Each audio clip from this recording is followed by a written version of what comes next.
Hello students. तो हम अपना आज का लेक्चर स्टार्ट करते हैं। आज का लेक्चर बहुत ज़्यादा इम्पॉर्टेंट है। मैं पहले ही बता देता हूँ क्योंकि फोर्थ यूनिट का सबसे इम्पॉर्टेंट टॉपिक हम इसमें कवर करने वाले हैं जिसका नाम है ट्रांसफार्मर। ठीक है, हम ट्रांसफार्मर इस लेक्चर में पढ़ने वाले हैं। ट्रांसफार्मर क्या होता है, उसकी वर्किंग और उसके टाइप्स क्या क्या होते हैं, ये सारी चीज़ें हम इसमें पढ़ेंगे। तो ट्रांसफार्मर की अगर हम बात करते हैं, स्टार्ट करता हूँ मैं ये लेक्चर। अगर इस हाफ ईयरली अगर एग्ज़ाम की बात करते हैं तो हाफ ईयरली में ये टॉपिक कंफर्म आएगा, मैं अभी से आपको बता रहा हूँ। ठीक है, तो हाफ ईयरली में जो हमारे यूनिट्स आने वाली हैं वो है 1 2 3 4 5 यूनिट आने वाली हैं। ठीक है, फिफ्थ यूनिट आपको पता ही है कि थ्योरेटिकल है पूरी यूनिट, सिर्फ और सिर्फ उसमें कुछ एग्जाम्पल्स, जैसे कि हम बात करते हैं green house effect, ozone layer, इस टाइप के कुछ एग्जाम्पल्स है और फोर्थ यूनिट हमारी ख़त्म ही हो गई है अप्रॉक्सीमेटली। ठीक है, तो ये जो भी टॉपिक्स मैंने कराए हैं उनको आप अच्छे से रीड कर लेना, अच्छे से स्टडी कर लेना। इसके बाद स्टार्ट करते हैं ट्रांसफार्मर। सबसे पहले ट्रांसफार्मर समझने से पहले आपको म्यूचुअल इंडक्शन का कंसेप्ट क्लियर होना चाहिए। ठीक है, म्यूचुअल इंडक्शन क्या होता है, इसका कंसेप्ट आपको क्या होना चाहिए वहां पर क्लियर। अगर म्यूचुअल इंडक्शन का कंसेप्ट आपको क्लियर नहीं है तो ट्रांसफार्मर आपको समझ में नहीं आएगा। ठीक है, म्यूचुअल इंडक्शन जिसे हम हिंदी में बोलते हैं अन्योन्य प्रेरण। ठीक है, एक बार मैं रिवाइज करा देता हूँ।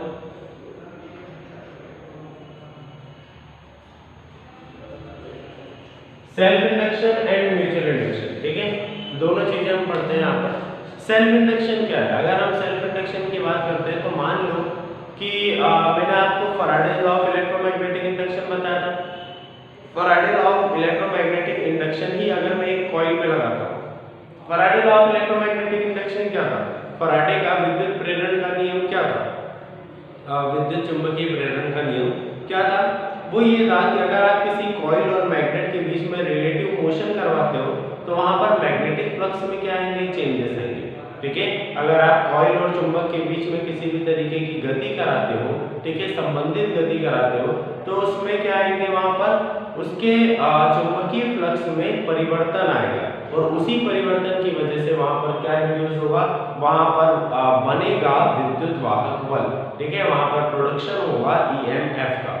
ठीक है, तो मैं कंसीडर करता हूं कि ये कॉइल है, ये कुंडली है और इसी में क्या हो रहा है? करंट का फ्लो हो रहा है। अगर इसमें करंट का फ्लो होगा तो मुझे ये बताओ, इसके आसपास मैग्नेटिक फील्ड जनरेट होगी, मतलब इसके आसपास चुंबकीय क्षेत्र बनेगा और उसी चुंबकीय क्षेत्र की वजह से वहां पर चुंबकीय फ्लक्स में परिवर्तन आएगा, मतलब उसी चुंबकीय क्षेत्र की वजह से मैग्नेटिक फ्लक्स में चेंजेस आएंगे और ईएमएफ भी कहां इंड्यूस होगा? इसी कॉइल में। मतलब मैं मैग्नेट को ले ही नहीं रहा हूं, मैं सिंपली एक कॉइल में इलेक्ट्रिक करंट का फ्लो करूंगा, उसी में मैग्नेटिक फील्ड बनेगी, मैग्नेटिक फील्ड की वजह से मैग्नेटिक फ्लक्स में चेंजेस आएंगे और उससे ईएमएफ जनरेट होगा। ठीक है, कुंडली में मैं क्या करूंगा? विद्युत धारा का प्रवाह करूंगा, उसके आसपास चुंबकीय क्षेत्र बनेगा, चुंबकीय क्षेत्र की वजह से चुंबकीय फ्लक्स में क्या आएगा? परिवर्तन आएगा और उससे विद्युत वाहक बल का निर्माण वहां पर होगा। ठीक है, ये क्या है? Self induction. सेल्फ इंडक्शन में ऐसा बोला जाता है, सेल्फ इंडक्शन बेसिकली एक ऐसी प्रोसेस है जिसमें हमें सिर्फ और सिर्फ एक कॉइल पर हम डिपेंडेंट होते हैं, इसी में इलेक्ट्रिक करंट का फ्लो करते हैं और ईएमएफ भी हमें कहाँ मिलता है? इसी में मिलता है।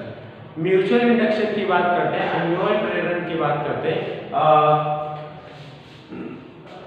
म्यूचुअल इंडक्शन को हम बोलते हैं अन्योन्य प्रेरण। ठीक है, सेल्फ इंडक्शन को हम क्या बोलते हैं? सेल्फ इंडक्शन को हम बोलेंगे स्वप्रेरण। ठीक है, अब अन्योन्य प्रेरण क्या होगा? म्यूचुअल इंडक्शन क्या होगा? म्यूचुअल इंडक्शन में हम दो कॉइल लेते हैं। ठीक है, एक कॉइल ये हो गई और दूसरी कॉइल में कंसीडर करता हूं कि ये दो कॉइल है। अब यहां पर क्या होना चाहिए कि एक कॉइल में जब मैं इलेक्ट्रिसिटी का फ्लो करूं तो इसके आसपास मैग्नेटिक फील्ड जनरेट हो, मैग्नेटिक फील्ड में क्या है? दूसरी कॉइल है। जैसे ही मैग्नेटिक फील्ड यहाँ पर जनरेट होगी तो इसमें क्या होगा? दूसरी वाली कॉइल में मैग्नेटिक फ्लक्स लिंक होगा, मैग्नेटिक फ्लक्स में चेंजेस आएंगे और उसी की वजह से वहां पर क्या होगा?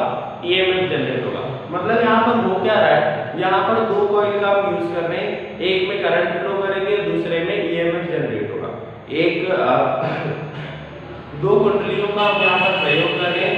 एक में मैं विद्युत धारा प्रवाहित करूंगा, दूसरी में मुझे विद्युत वाहक बल मिलेगा, मतलब ईएमएफ वहां पर मुझे दूसरी वाली कॉइल में मिलेगा। अब आपको समझ में आई क्या होगा कि यहाँ पर हम दो कॉइल यूज कर रहे हैं, इसलिए इसे क्या बोला जा रहा है, म्यूचुअल इंडक्शन बोला जा रहा है। और सेल्फ इंडक्शन में स्व प्रेरण में हम एक कॉइल यूज कर रहे थे, इसलिए उसको क्या बोला जा रहा था, सेल्फ इंडक्शन बोला जा रहा था। अब हम आज जो टॉपिक पढ़ने वाले हैं ट्रांसफार्मर, ट्रांसफार्मर किस पर बेस्ड है, म्यूचुअल इंडक्शन पर। अगर आपका ऑब्जेक्टिव में ये आता है कि on what principle transformer is based, तो आपको पता होना चाहिए कि ट्रांसफार्मर म्यूचुअल इंडक्शन के प्रिंसिपल पर ही क्या है, बेस्ड है। ठीक है, म्यूचुअल इंडक्शन का प्रिंसिपल ही ट्रांसफार्मर का प्रिंसिपल है।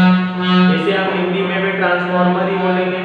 ठीक है, अब ट्रांसफार्मर क्या होता है, आपने कई जहाँ पर बिजली के खंभे लगे होंगे, आपने एक बहुत बड़ा सा बॉक्स वहां पर देखा होगा, बेसिकली वही क्या होता है, ट्रांसफार्मर होता है।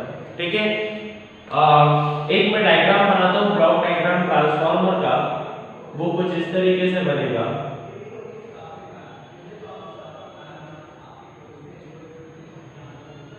कुछ ये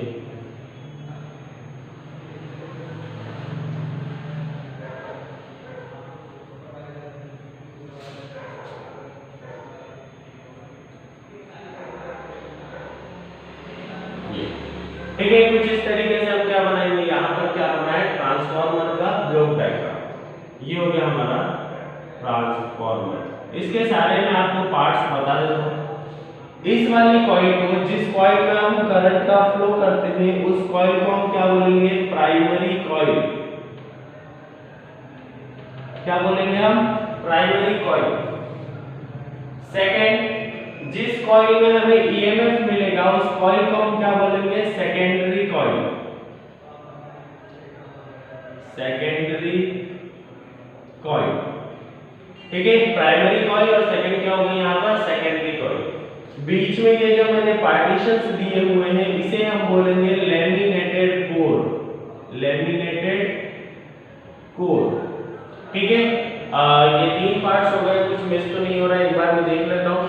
सबसे पहला हो गया हमारा प्राइमरी कॉइल, सेकंड हो गया हमारा सेकेंडरी कॉइल, बीच में हो गया हमारा लैमिनेटेड कोर। ठीक है, लैमिनेटेड कोर, पटलित रॉड। चलो देखते हैं, इसे हम लैमिनेटेड कोर को हम क्या बोलते हैं, पटलित रॉड। ठीक है, आप लैमिनेटेड कोर को क्या बोलोगे, पटलित रॉड बोलोगे। अभी मैं लैमिनेटेड कोर से ही बोलूंगा तो आप उसको समझ जाना। ये क्या होगा, इसका ब्लॉक डायग्राम। आप ध्यान से इसे देखना।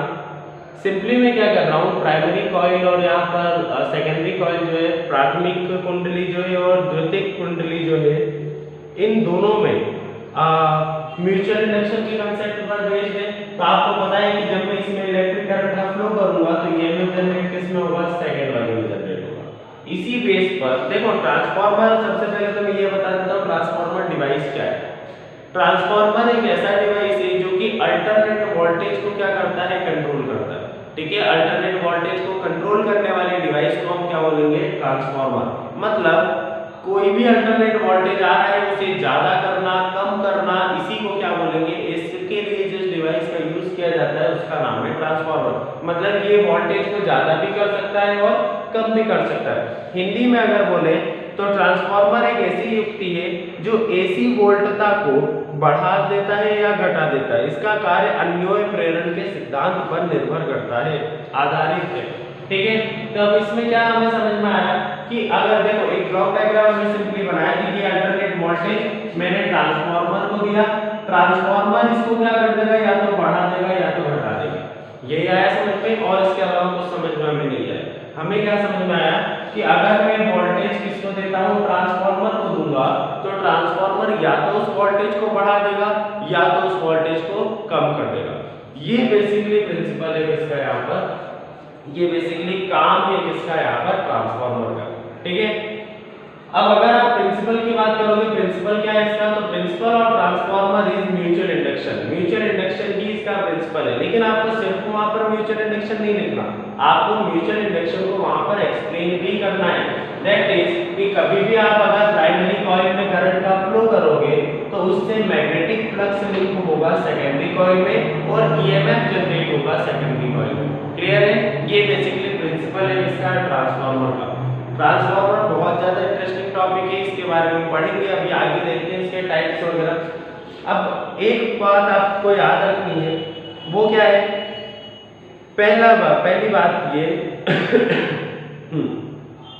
पहली बात ये कि ट्रांसफार्मर की जो वर्क है वो आपको पर्टिकुलरली याद रखना है, ठीक है? ट्रांसफार्मर का वर्क क्या है कि वो वोल्टेज को, मतलब अल्टरनेट वोल्टेज को या तो बढ़ा सकता है या तो क्या कर सकता है, कम कर सकता है। और इसी बेस पर ट्रांसफार्मर के दो टाइप्स होते हैं जिनका नाम है अपचाई और उच्चाई, मतलब स्टेप अप और स्टेप डाउन, ठीक है? ये रफ कर रहा हूं मैं।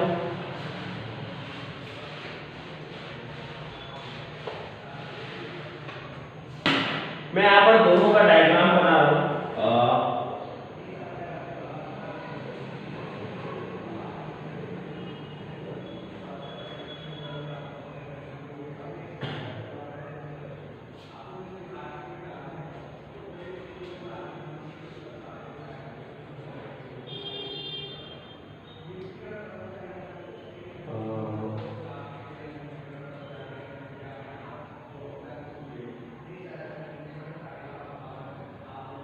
कुछ इस तरीके से मैं दोनों को नाम दूंगा, अभी मैं सिंपली बस बना रहा हूं, ठीक है?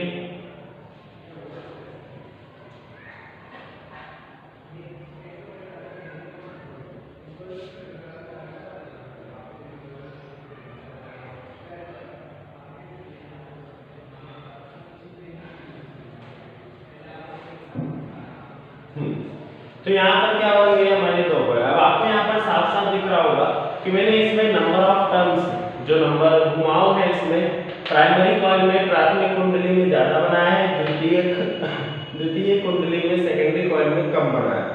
इसमें प्राइमरी में मैंने कम बनाया है, द्वितीय में ज्यादा बनाया। जिस भी ट्रांसफार्मर में सेकेंडरी कॉइल में नंबर ऑफ टर्न्स कम होते हैं उसे हम बोलते हैं step down transformer, step down, ठीक है? क्या बोलते हैं उसे? स्टेप डाउन, मतलब अपचाई ट्रांसफार्मर। क्या बोलेंगे आप इसे? अपचाई। एक बार मैं चेक कर लेता हूं, हाँ, अपचाई ट्रांसफार्मर हम बोलेंगे किसे?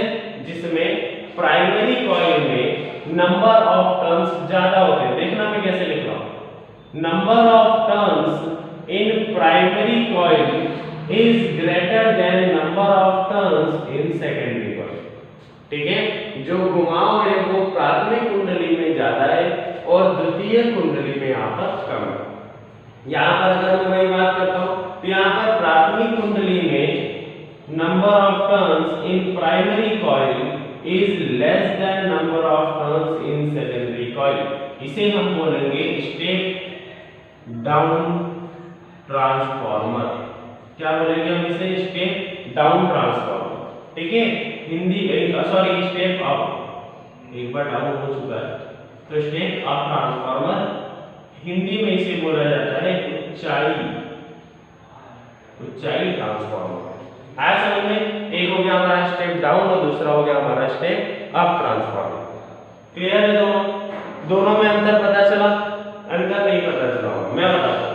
स्टेप डाउन और स्टेप अप में पहला अंतर तो आपने देख ही लिया कि प्राथमिक कुंडली में नंबर ऑफ टर्न्स घुमाव अगर ज्यादा है द्वितीय कुंडली से तो आप उसे क्या बोलोगे? अपचाई बोलोगे। Number of turns in primary coil is greater than number of turns in secondary coil, then that transformer is known as step down transformer.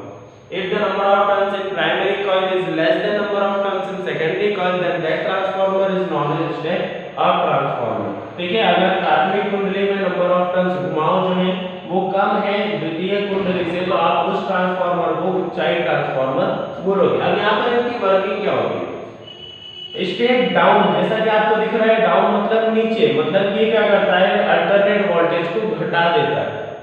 Step up क्या करता है? अल्टरनेट वोल्टेज को बढ़ा देता है। मैंने आपको क्या बताया था? ट्रांसफार्मर एक ऐसा डिवाइस होता है जो अल्टरनेट वोल्टेज को चेंज करता है, मतलब बढ़ा भी सकता है और घटा भी सकता है। उसी तरीके से जो घटा देता है उसे हम स्टेप डाउन बोलते हैं जो बढ़ा देता है उसे हम क्या बोलते हैं, स्टेप अप ट्रांसफार्मर बोलते हैं। क्लियर है? स्टेप अप स्टेप डाउन ये दोनों ही ट्रांसफार्मर बहुत ज्यादा इंपॉर्टेंट है। 5 नंबर में अगर क्वेश्चन आता है तो वो ये भी आ सकता है, what are the differences between step up and step down transformer. हमने सबसे पहले ट्रांसफार्मर पढ़ा, ट्रांसफार्मर के बाद हमने टॉपिक पढ़ा स्टेप डाउन और स्टेप अप का। आई होप ये दोनों आपको समझ में आ गए होंगे। ठीक है, अब यहाँ पर एक सिंपल सा मैं एक डेरिवेशन करने वाला हूँ ट्रांसफार्मर का, उसको ध्यान से देखना। मैं यहाँ पर क्या करने वाला हूँ, मैं यहाँ पर करूंगा ईएमएफ। ठीक है, मैं ईएमएफ कैलकुलेट करूंगा स्टेप डाउन के लिए और स्टेप अप के लिए, प्राइमरी कॉइल के लिए और सेकेंडरी कॉइल के लिए। अब यहाँ पर कंसेप्ट खत्म हो गया है टाइप्स का, अब हम ट्रांसफार्मर ही करेंगे। ठीक है, टाइप्स हमने पढ़ लिए, टाइप्स का ये भी पढ़ लिया कि वर्किंग कौन बढ़ाता है कौन घटाता है। अब हम यहाँ पर क्या पढ़ने वाले हैं, ट्रांसफार्मर का बेसिकली प्रिंसिपल किस बेस पर है, मतलब अगर मैं उसको डिराइव करूंगा तो कैसे आएगा। ठीक है, तो देखते हैं। आपने फैराडे का second law of electrolysis second law of electromagnetic induction पढ़ा होगा। उसमें क्या था कि जो ईएमएफ होता है वो डायरेक्टली प्रोपोर्शनल होता है d∅dt के। ठीक है, यही होता है ईएमएफ डायरेक्टली प्रोपोर्शनल d∅dt के। अगर मैं यहां पर बोलूं तो यही जो ईएमएफ है वो डायरेक्टली प्रोपोर्शनल है d∅dt के, लेकिन अगर मैं यहां पर क्या कर देता हूं, एक कांस्टेंट लगा देता हूं, मतलब E is equals to k d∅dt। ये हमने उसमें किया था और कांस्टेंट कैसा लगा था, माइनस का k लगा था। ठीक है, एक बार आप फैराडे का विद्युत चुंबकीय प्रेरण का सिद्धांत देखना सेकंड नंबर का, उसमें ऐसा ही लिखा हुआ है, उसमें उल्टा दिया है, हमने इसको क्या कर दिया, ईएमएफ डायरेक्टली प्रोपोर्शनल इसके। ठीक है, यहाँ पर क्या लग गया, कांस्टेंट। अब इसी में हमें भी पता है कि ये क्या है, इलेक्ट्रोमैग्नेटिक इंडक्शन है, तो मैं डायरेक्टली यहाँ पर लिखूंगा from Faraday's law of electromagnetic induction। ठीक है, फैराडे के विद्युत चुंबकीय प्रेरण के नियम से क्या होगा, इलेक्ट्रोमैग्नेटिक इंडक्शन से देखना, EMF in primary coil is equal to number of turns in primary coil d∅ dt। कोई डाउट इसमें नहीं होना चाहिए। देखो मैं क्लियर कर देता हूँ ये मैंने क्यों लिखा है। ईएमएफ डायरेक्टली प्रोपोर्शनल होता है d∅dt के, और फिर क्या लगता है, कांस्टेंट। तो यहाँ पर मैंने लिखा ईएमएफ इन प्राइमरी कॉइल, मतलब मैं बात यहाँ पर स्टेप अप स्टेप डाउन की नहीं कर रहा, मैं प्राइमरी कॉइल के ईएमएफ की बात कर रहा हूँ कि अगर कोई यहाँ पर ट्रांसफार्मर है, ठीक है, यहाँ पर कैसा है, अगर ट्रांसफार्मर है तो उसकी प्राइमरी कॉइल में ईएमएफ कितना है, ये मैं यहाँ पर निकाल दूं। प्राइमरी कॉइल में ईएमएफ निकालने के लिए EP इज इक्वल टू माइनस NP, मतलब नंबर ऑफ टर्न्स जितने भी है प्राइमरी कॉइल में वो तो कांस्टेंट होंगे, इसीलिए मैंने कांस्टेंट की जगह पर क्या लिया है, NP लिया, मतलब number of turns in primary coil, और क्या है यहाँ पर d∅dt। इसे मैं दे देता हूँ इक्वेशन नंबर 1। और अगेन सिमिलरली EMF इन सेकेंडरी कॉइल, मैंने प्राइमरी कॉइल का निकाल लिया, आपने किसका निकालता हूं, सेकेंडरी कॉइल का। सेकेंडरी कॉइल का अगर मैं निकालूंगा तो यहाँ पर आ जाएगा माइनस NS d∅dt। इसको दे दो इक्वेशन नंबर 2। आया समझ में, हमने एक को दे दिया इक्वेशन नंबर 1 और दूसरे को दे दिया इक्वेशन नंबर 2। अब मैं यहाँ पर क्या करता हूँ, दोनों को डिवाइड करता हूँ, मतलब नाउ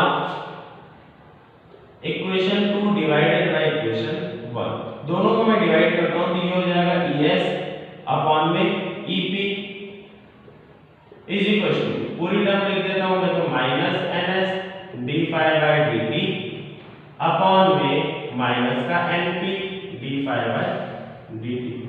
आपको दिख रहा है d∅dt से d∅dt कैंसिल, माइनस से माइनस कैंसिल, यहां पर क्या बचा, ES अपॉन में EP बराबर NS अपॉन में NP।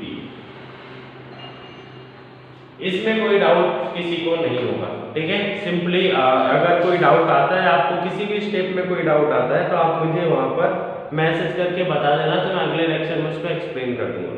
ठीक है, अब EMF बेसिकली क्या है, EMF ही क्या है, पोटेंशियल, मतलब वहां पर वोल्टेज है, तो मैं इसको ऐसा भी लिख सकता हूं, और ES अपॉन में बराबर Vs अपॉन में Vp बराबर Ns अपॉन में Np।